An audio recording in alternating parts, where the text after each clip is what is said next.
the richest family in history, never worked harder than anyone else.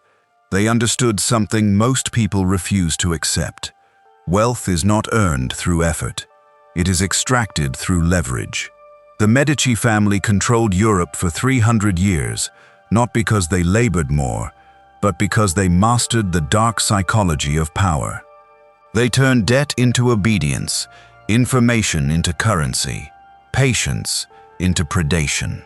By 1450, they held more wealth than most European kingdoms combined. Not from production, from control. This is not about motivation.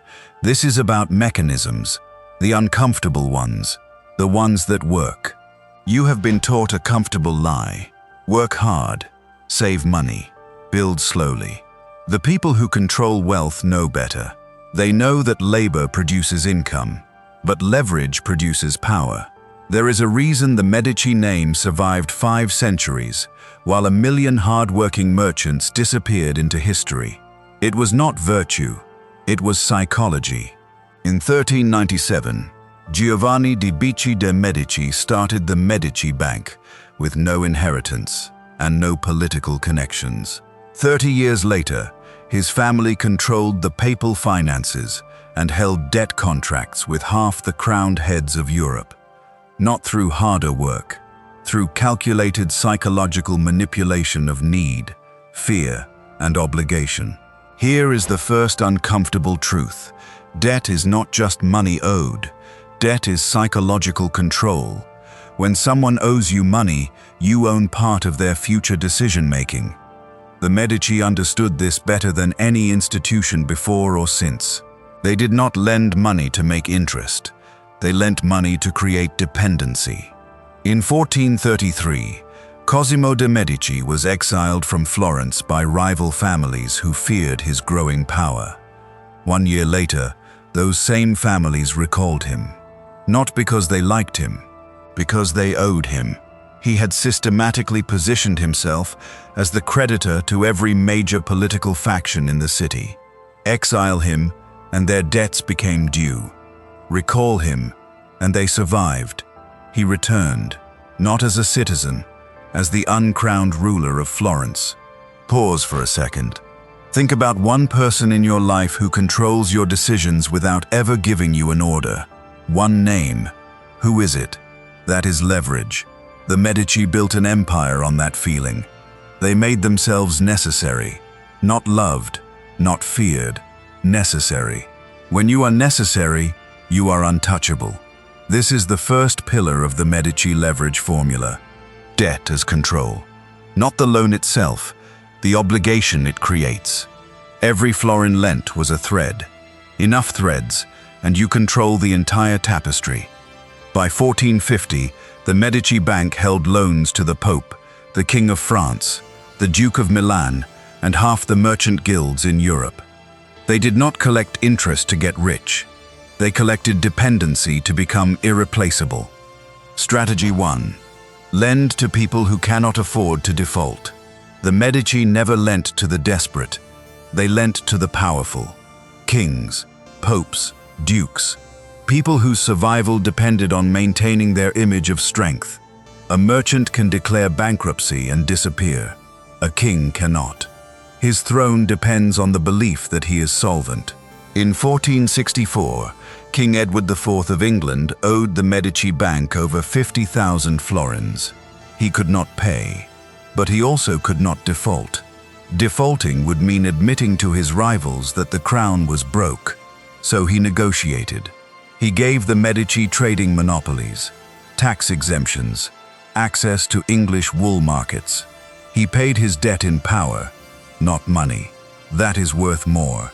Strategy 2. Never demand repayment. Demand access. The Medici rarely called in debts. They renegotiated them into influence. A loan became a partnership. A partnership became control. In 1466, Piero de' Medici inherited the bank from his father Cosimo. The ledgers showed massive outstanding loans to nobles across Europe. His advisors told him to collect. He refused. Instead, he converted loans into political alliances. A duke who owed money became a duke who owed favor. Favor is compounding interest that never stops. By the time Lorenzo de' Medici took over in 1469, the family did not just have wealth, they had a network of obligation that stretched from London to Naples. No one could move without considering Medici interest. That is the definition of power. Strategy 3. Make your debtor dependent on future credit. The Medici did not just lend once. They structured loans so the borrower would need to borrow again. Seasonal credit for harvest cycles. Revolving credit for military campaigns. The debtor never fully escaped. He paid down one loan by taking another. In 1478, Pope Sixtus IV owed the Medici Bank a fortune. He tried to break free by switching to rival bankers. The Medici response was surgical. They cut off all future credit. Suddenly, Sixtus could not finance his military, pay his cardinals, or fund his building projects. He came back, on their terms. The lesson is simple. One-time transactions create customers. Recurring dependency creates captives. The Medici built a system where freedom meant financial collapse, so no one chose freedom. This is where most people stop. They think leverage is just money. It is not. The Medici understood that information is a higher form of leverage. Money can be repaid. Information cannot be unknown.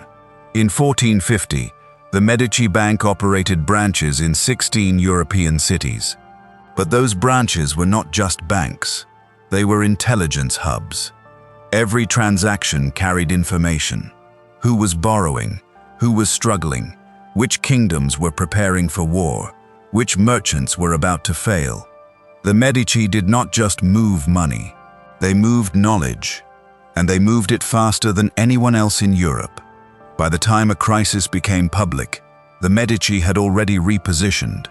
That is the second pillar of their formula. Information asymmetry. Knowing what others do not know, and knowing it first. Strategy 4. Treat every transaction as an intelligence opportunity. The Medici trained their branch managers to record more than numbers. They documented context. Why was this lord borrowing? What was he spending on? Who else was involved?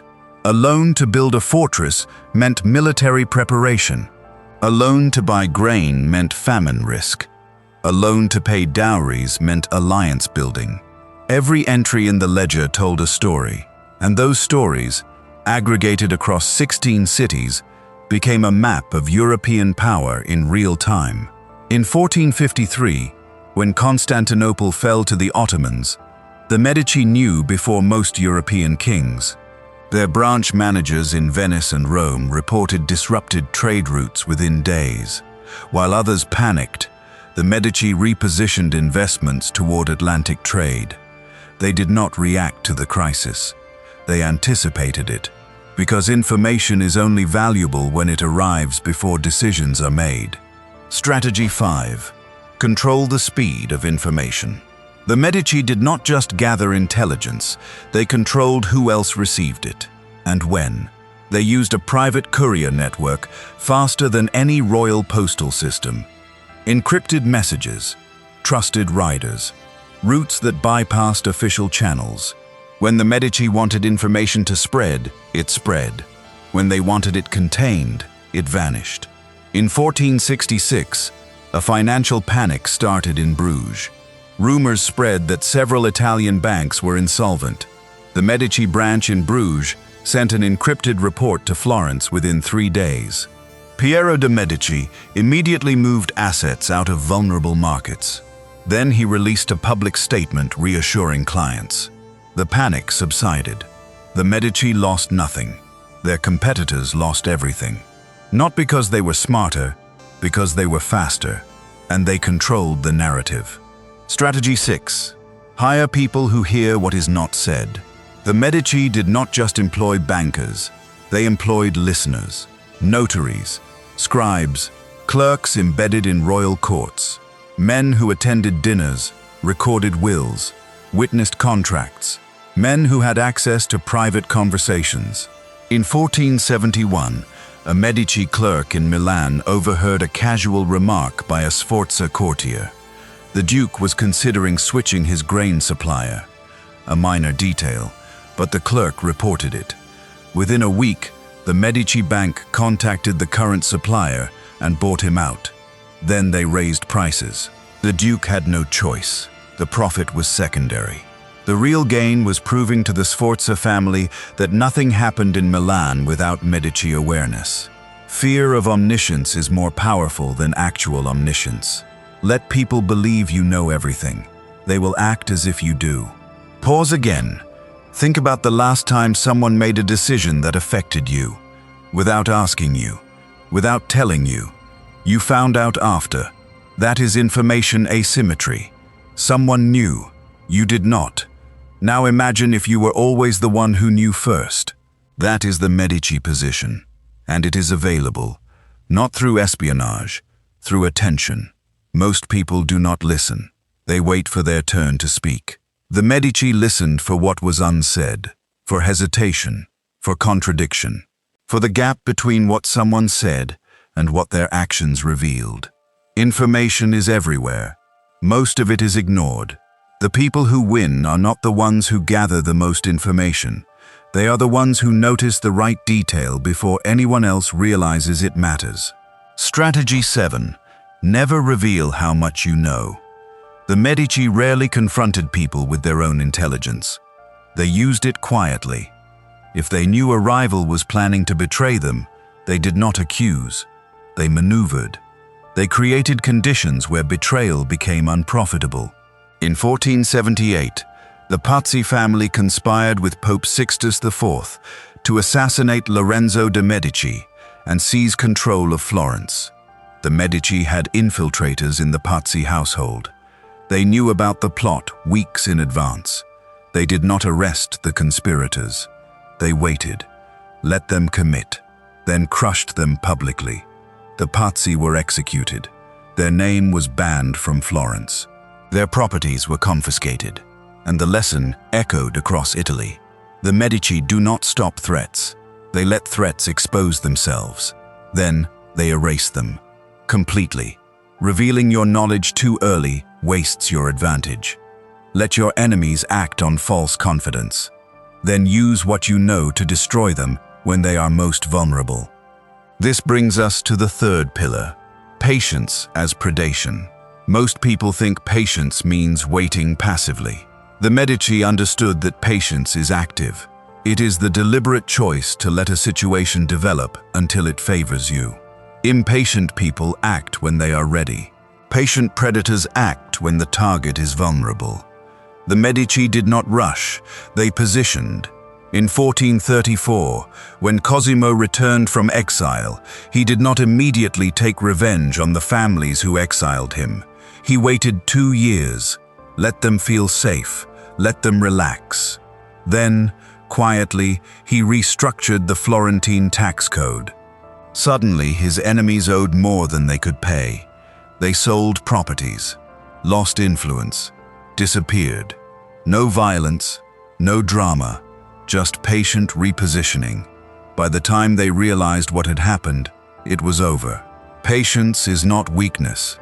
Patience is control over time, and time is the longest leverage. Strategy 8. Let your enemy make the first mistake. Impatient people reveal their strategy too early. The Medici waited for others to commit, then responded with overwhelming precision. In 1440, a coalition of Italian city-states formed to break Medici influence in Florence. They believed Cosimo was too cautious to respond with force. They were right. He did not respond with force. He responded with money. He hired their mercenaries away. He bribed their suppliers. He cut their trade routes. The coalition collapsed without a single battle. Because they acted first, thinking action was strength. Cosimo let them act, then made their action irrelevant. Whoever moves first reveals their capability. Whoever moves second reveals their superiority. The Medici built an empire on being the second move, never the first. Strategy 9. Extend timelines until your opponent exhausts resources.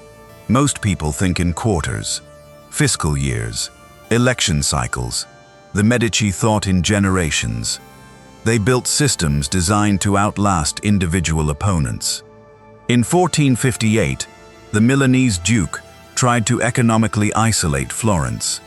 He imposed tariffs, blocked trade routes, cut diplomatic ties. Cosimo did not retaliate. He waited. 3 years later, the duke needed a loan to fund a war. The only bank liquid enough to provide it was the Medici. The tariffs disappeared.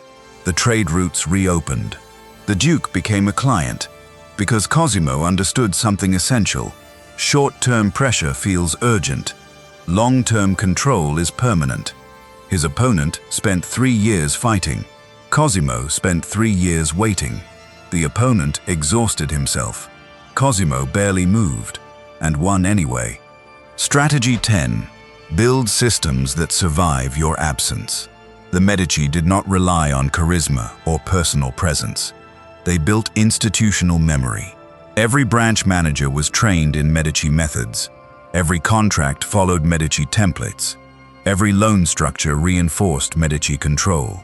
When Giovanni di Bicci died in 1429, the bank did not collapse. Cosimo stepped in. When Cosimo died in 1464, Piero continued.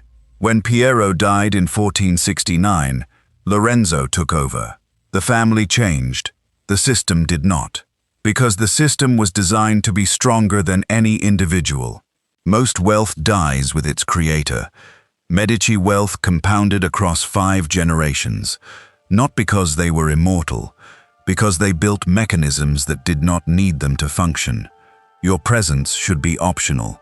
Your system should be inevitable. This is where the psychology gets darkest, because the Medici understood something most people refuse to accept. Generosity is a weapon, not kindness. Weaponized generosity. The kind that makes people feel indebted even when they did not ask for help. In 1439, the Council of Florence brought together the Catholic and Orthodox churches to negotiate reunion. It was the most important religious event in a century. Cosimo de' Medici funded the entire council, paid for accommodations, meals, security, translation services.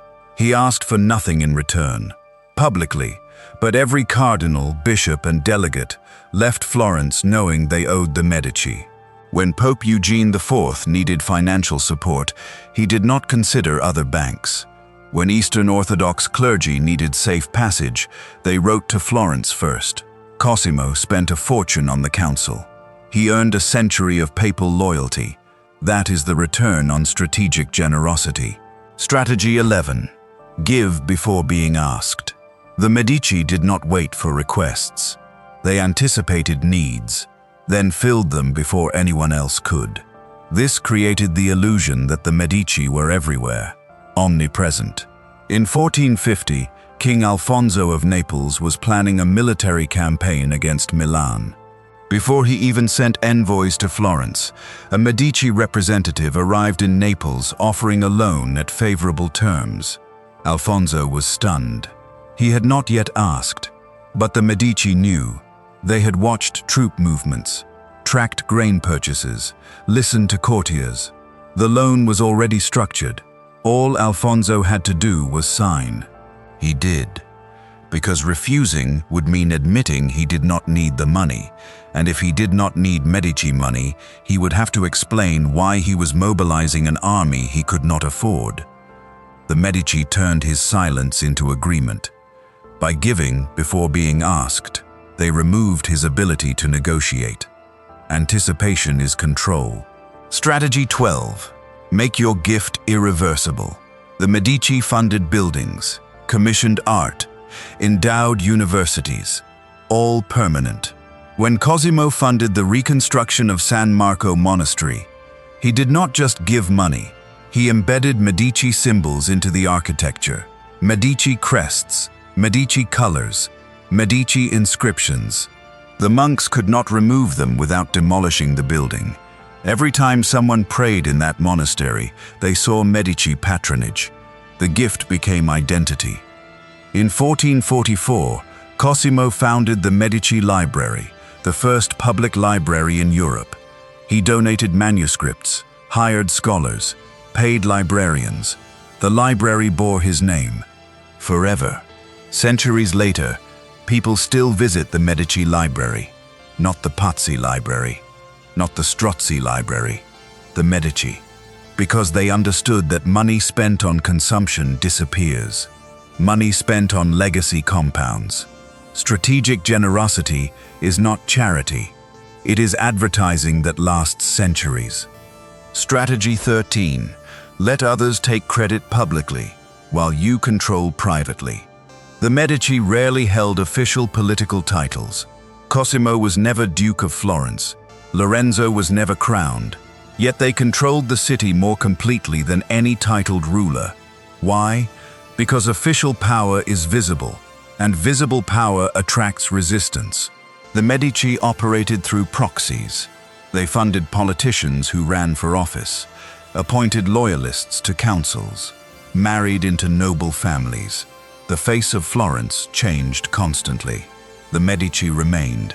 In 1469, when Lorenzo became head of the family at age 20, Florence was technically a republic. Lorenzo held no government position. Yet every major decision passed through him. Foreign ambassadors met with Lorenzo, not the elected officials. Why? Because everyone knew where real power lived. Let others wear the crown. Control the hand that places it. That is darker, and safer, and permanent. Pause one last time. You are starting to feel it, the discomfort. The realization that the rules you were taught do not match the reality you are seeing. Good. That discomfort is the gap between what you believed and what is true. The Medici did not become the richest family in history by following the advice you hear on motivation podcasts. They became the richest family in history by understanding human psychology at a level most people never reach. Debt as dependency, information as leverage, patience as strategy, generosity as weapon. Every principle in this video is documented, verified, repeated across 3 centuries of Medici dominance. These are not theories. These are mechanisms, and they still work, because human psychology has not changed. The tools have. The principles have not. The question is not whether these strategies work. The question is whether you are willing to use them. There is one more layer, the part most people miss. The Medici did not just manipulate others, they manipulated themselves. They built internal systems to override their own emotional impulses. In 1478, after the Pazzi conspiracy, Lorenzo de' Medici's brother Giuliano was murdered. Lorenzo survived with stab wounds. The entire city expected immediate, violent retaliation. Lorenzo waited 3 days. Let the shock settle. Let the conspirators expose themselves. Then he moved. He later wrote in his journal that those 3 days were the hardest of his life. Every instinct screamed for revenge. But he had trained himself to override instinct with strategy. That is the final lesson. The Medici leverage formula does not just apply to external relationships. It applies to your own psychology. Most people are controlled by impulse, fear, greed, ego. The Medici controlled those impulses in themselves first, then exploited them in others. Self-mastery is the foundation. External leverage is the structure built on top. The Medici trained their children in delayed gratification from birth. Lorenzo's son Giovanni was placed in the church at age 7. By 13, he was a cardinal. By 38, he was Pope Leo X. That trajectory was not luck. It was a 30-year plan executed by a family that thought in generations. Giovanni was taught to endure boredom, to sit through endless masses, to memorize doctrine he did not believe, to smile at bishops he despised. Why? Because the long game requires short-term discomfort. Most people cannot delay gratification for 30 days. The Medici delayed it for 30 years. And the return was absolute. A Medici pope meant control over the Catholic Church. Control over the Church meant influence over every Catholic monarch in Europe. 1 generation of discomfort, 3 generations of dominance. That is the trade. Most people are not willing to make it. The Medici were. Strategy 14. Separate emotion from execution. The Medici documented everything. Every loan, every alliance, every slight. But they never acted on emotion in the moment. They recorded it, filed it, waited. In 1433, when Cosimo was exiled, he kept a list. Every family that voted for his exile, every merchant who celebrated, every rival who thought he was finished. He did not burn the list. He kept it. When he returned in 1434, he did not execute everyone on the list. He systematically dismantled them, one by one. Over years, some lost contracts, some faced tax audits, some went bankrupt, all quietly. By 1440, most of his enemies were gone. Not because he was vengeful, because he was methodical. Emotion is information. It tells you who hurt you. But emotion is not strategy. Strategy is the systematic application of that information over time. The Medici felt anger like anyone else. They just refused to let it dictate timing. I learned this the hard way. Years ago, I lost a business partnership. Betrayal, public, humiliating. I wanted to respond immediately, post about it, expose the person, burn it all down. I did not. I wrote everything down instead. Every detail, every conversation, every broken promise. Then I filed it, waited 6 months. By then, the emotion had faded, but the facts remained. I used those facts to systematically rebuild, cut ties with mutual contacts, restructured agreements, positioned differently. A year later, the person who betrayed me reached out, needed a reference. I gave an honest one, factual, professional, cold. They did not get the job, not because I sabotaged them, because the truth was enough. The Medici were right. Emotion is the spark. Strategy is the fire. Most people burn themselves with the spark. The Medici built forges. But here is what they do not tell you. The Medici paid a price, a heavy one. Cosimo de' Medici died wealthy, powerful, and utterly alone. His wife resented him. His sons feared him. His friends were all strategic alliances. In his final years, he suffered from gout, insomnia, and what historians now believe was clinical depression. He wrote that he envied the poorest farmer in Tuscany.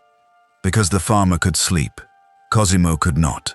He had spent 50 years thinking 5 moves ahead. His mind never stopped calculating, even at the end. Lorenzo de' Medici died at 43, exhausted, plagued by illness. Historians debate whether it was genetic or stress-induced. His final letters reveal a man who sacrificed his health, his family relationships, and his peace of mind for the family name. He knew the cost. He paid it anyway, because he believed the alternative was worse.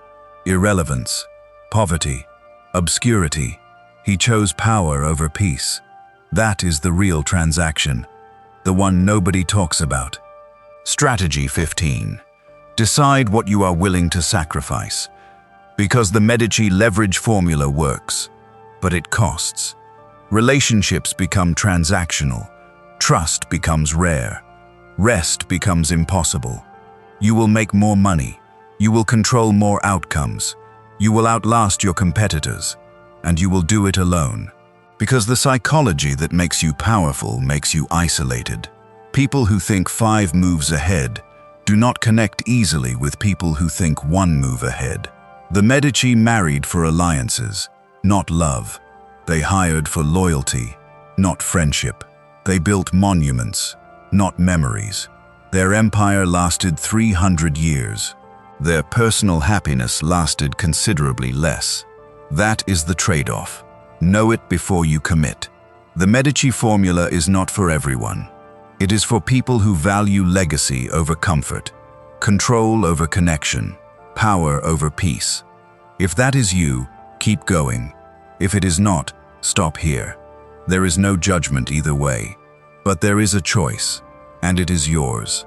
The Medici eventually fell, not because their formula stopped working, but because they stopped following it.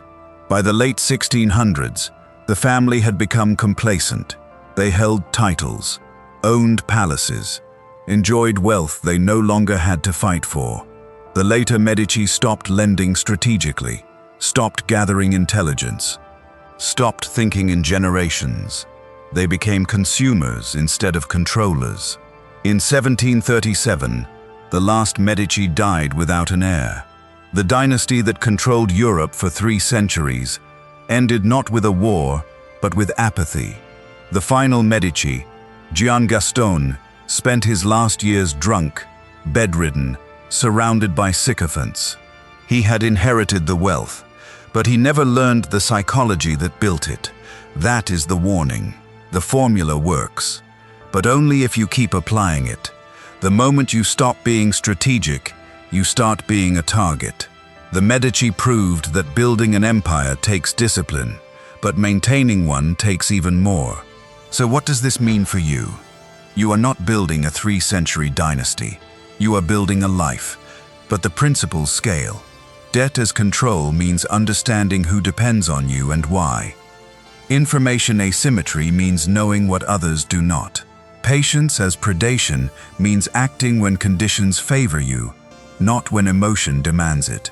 Generosity as weapon means giving strategically, not impulsively. These are not historical curiosities. These are mechanisms. In 2024, debt still controls. Information still determines outcomes. Patience still outlasts aggression. Generosity still builds obligation. The tools have changed. Credit scores instead of florins. Data instead of letters. Months instead of years. But the psychology is identical. The Medici would recognize this world instantly, because power dynamics are universal. They do not change. Only the speed changes. And speed favors those who understand the old rules and apply them faster. That is your edge. Most people do not know the rules. You do now. There is one final strategy, the one the Medici used to guarantee their name survived, even after their empire fell. They embedded themselves in culture, not just economics, not just politics, culture. Lorenzo de' Medici funded Michelangelo when he was 14 years old, gave him a room in the Medici Palace, access to private art collections, introductions to every important artist in Italy. Why? Because Lorenzo understood that economic power is temporary, political power is fragile, but cultural power is permanent. Michelangelo's David still stands in Florence. 500 years later, the Medici funded Botticelli, Leonardo da Vinci, Galileo Galilei, and Machiavelli. Every time someone visits the Uffizi Gallery, they see Medici patronage. Every time someone studies Renaissance art, they encounter Medici funding. The family is gone. The influence is not, because they understood the longest leverage of all. Legacy is the only asset that does not depreciate. Invest in what survives you. That is immortality. You will not fund Michelangelo, but you can fund something. A skill in someone younger, a project no one else believes in, a platform that does not exist yet. The Medici did not know Michelangelo would become Michelangelo. They just recognized potential and bet on it. Most people wait until success is obvious. By then, it is too late. The Medici invested in uncertainty. They funded talent before it had proof. That is the ultimate leverage. Because if you are right, you own part of the legacy, and if you are wrong, you lose money. But money is replaceable. Legacy is not. The question is not whether you have Medici-level wealth. The question is whether you have Medici-level vision. Can you see value where others see risk? Can you commit to something that will not pay off for a decade? Can you think past your own lifespan? If yes, you are already operating at a level most people never reach. If no, stay focused on the shorter strategies. There is no shame in that. Just know the difference. Here is what happens next. You close this video. You move on with your day. Most people will. A few will not. A few will screenshot this. Rewatch sections. Take notes. Actually think about what person in their life has leverage over them, what information they are missing, where they are acting on impulse instead of strategy, where they are spending instead of investing in legacy. The Medici were not special. They were deliberate. They documented what worked, repeated it, refined it, passed it down. That is the only difference between dynasty and obscurity. Repetition of what works. Most people know what to do, they just do not do it. Consistently. For years, the Medici did. That is why their name is still recognized 5 centuries after their empire ended. You will not be remembered in 5 centuries, but you can be remembered in 5 decades. That requires the same principles, just a shorter timeline. The formula is here. The choice is yours. Most people will watch this and move on. A few will stay and change. Decide which one you are. The Medici built an empire on uncomfortable truths. Debt is control. Information is currency. Patience is predation. Generosity is a weapon. Self-mastery is the foundation. These are not motivational slogans. They are documented mechanisms that produced 3 centuries of dominance. You do not need to like them. You just need to decide whether you will use them. Because someone else already is. Someone in your industry, your city, your network. Someone is thinking 5 moves ahead while you are reacting to the last one. Someone is building dependency while you are chasing transactions. Someone is gathering information while you are guessing. The Medici won because they understood the game and played it better, longer, colder. You cannot change the rules, but you can learn them. That is what this channel is for. This is not a channel for motivation. This is a channel for mechanisms. No fluff, no noise, just documented strategy from the people who built empires. The Medici, the Rothschilds, the Rockefellers, the Morgans. Every family that turned nothing into dynasty followed principles. We document those principles. We verify them. We show you how they work. If you want feel-good content, there are 10,000 channels for that. This is not one of them. This is for the people who understand that reality is not comfortable and do not need it to be. If that is you, you will know. If it is not, you already left. No judgment. But if you stayed, you are exactly who this channel is for. Subscribe if you are not one of the ones who stays average. That is the test. Do not subscribe because you liked the video. Subscribe because you recognize yourself in the strategies, because you have already been thinking like this and needed confirmation that it works. It does. Welcome. Most people will watch this and move on. A few will stay and change. Decide which one you are. No fluff, no noise, just strategy. Subscribe if you are not one of the ones who stays average.